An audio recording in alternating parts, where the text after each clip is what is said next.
Hi, I'm Elaine Grundy, and this is a quick wrap up. One simple question. What have you learnt in 2020? Have you learnt the 2020 lesson?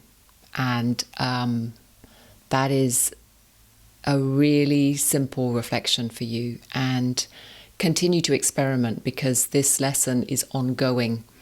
And for those of you who've learnt it, yes, going into 2021 is going to be extremely advantageous to you having learnt this lesson. And for those of you who haven't, then this is it, and keep moving forwards with it because it's going to get more and more clear as we continue to journey. So essentially 2020, whole world went into shutdown. All plans put on hold, a huge degree of uncertainty, and an inability for our minds to be able to be distracted with the usual flow of events. So the lack of predictability, the lack of kind of steadiness in terms of the artificial constructs that we build in our minds. And so when all of this drops, what we're left with is the reality. And the reality that we live in is an unknowability of what's coming next. We pretend we know because we have certain structures that up until this year have been pretty predictable. You can pretty well predict what's going to happen in the next month, in the next year. You can extrapolate into a 5-year, 10-year plan, assuming that nothing like an invisible virus pops up. Now, as soon as that has happened, then it becomes very clear to us all how fragile this illusion of control really is. And so for many of us, we've been thrown into a kind of existential crisis. If you look around, the amount of mental health, the amount of desperation that is being felt, the amount of exhaustion, the amount of stress, tension, all of this stuff is essentially because our illusion of control has been shattered. Now, it always was an illusion, and this is the lesson. Have you got it?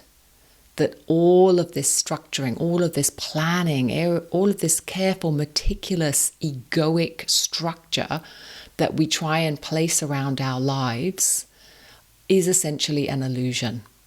And when all of that drops and you're left with the reality of unpredictability, of the flow of life being well and truly out of our control, always has been, but now very clearly shown to us, the veil has dropped, the illusion is shattered.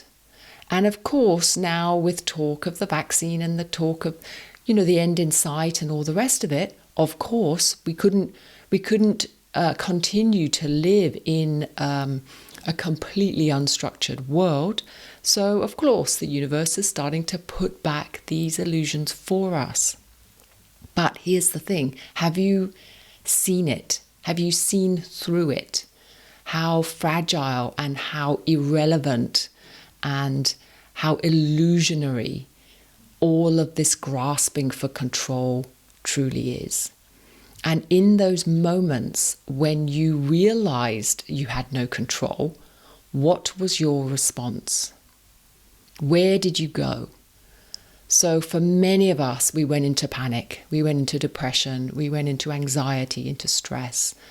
That's showing you something, because when we can meet reality, when we can meet the inability for us to predict, the inability for us to control, and when we can come to that with peace, with trust, and with a general feeling into, okay, so I can't blindly pretend that I can control things, but when I'm quiet, when I'm silent, when I'm meditative, I can feel the flow of life. I can feel where it's going, actually. And that's not to say I can feel where it's going in the next year, but I can feel where it's going today. Today, what do I need to do? Where am I feeling I need to place my energy? And these moments will build an incredibly peaceful and trusting process within you that means that no matter what happens in the future, how unpredictable it becomes, how challenging and difficult it may appear, when you know that it's not predictable anyway, that we're making all this up, then you have that power to come into your center and never be particularly bothered by all the unfolding process that is still to come, right? There's still a lot of unfolding, a lot of consequences and ramifications of the year that we've just been through, economically, politically. I mean, you can see it all around you. There's a lot more unfolding process that's going to happen with this. The lesson is not that. It's nothing external. It's internal. What has been the internal work that you've done this year? How have you met the challenge of knowing the impermanence, the temporariness, the unpredictability-ness of the life that we are in? And when you drop into it, where has your attention been? Has it been out trying to create another structure, right? Another way of understanding the world so that your mind can hang yet another structure? So one structure has crashed, the normal has crashed, and now you're desperately trying to build a new normal. Or have you been busy constructing conspirituality theories? Or have you been busy constructing some kind of theory in your mind as to why and explanations and what's happening next and where we're going? And all of these, can you see these for what they truly are?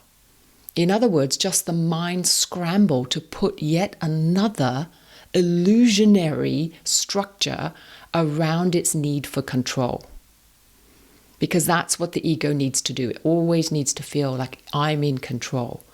The illusion is it's never in control. It never was in control. It will never be in control. What is in control is life force, is universal conscious evolution. That's what's in control, not the little ego mind that thinks that it can put an itinerary, a mental construct, a story in place of universal evolutionary force. It's never going to happen. So this is the one and only lesson, really, that we have been gifted this year. The veil of control has well and truly dropped. And as it dropped, what's your response? Are you busy trying to build another control tower? Or are you relaxing into, frankly, the bliss of realizing, I'm not in control. I can just enjoy. I can just wake up every morning, feel into the energy, the movement within me, the life force within me, and go with that. That's all I need to do every day. Move with it, understand it, come into a deep communion with it, and it will unfold precisely as it was going to unfold anyway. That's the truth of it. It's unfolding anyway, whether you like it or not. But you don't have to expend your time and energy and stress and suffering into pretending you're in control. And if you've got this message, and if you've got really understood this lesson, then the ongoing process of unfolding is going to be a very interesting, rich, and enlivening journey. And if you haven't got this lesson, then the unfolding process in the coming years is going to be challenging, because you're still hanging on to a construct that has gone. The lesson's over. The lesson's finished. And if you've missed that, then it's going to be very difficult to catch up on the lessons that are coming next. And next year there will be another lesson. And that's an unfolding process. I can't tell you what that is because we're not there yet. But keeping up with these unfolding processes as they are now happening on a global level. It's not just cultural or countrywide or community-wide anymore. We have moved into the mass, right? The mass movement of humanity. And because of that, the lessons are going to start hitting us like globally as a movement. And you're either with that movement or you're not. And if you're not, then you are really going to be running like mad to keep up. And all of this mental health stuff that's going on and all of the struggles and the amplification of the difficulties are just going to get louder and louder and louder. So I hope you take time to ruminate on this and to question and reflect. Like, what have I done this year to look at this and really come into an understanding as to how this lack of stability and structure and predictability has affected me? Because of course it's affected all of us. It's a kind of terrifying thought, isn't it? For the ego, for sure. It's a terrifying thought to think, oh my God, I'm not in control. I've never been in control and I never will be in control. Now, from an ego perspective, that's absolutely terrifying. But at a soul level, when you're in a meditative place, it's deeply, deeply relieving. Deeply relieving. And I really hope you got that lesson. Happy end of 2020.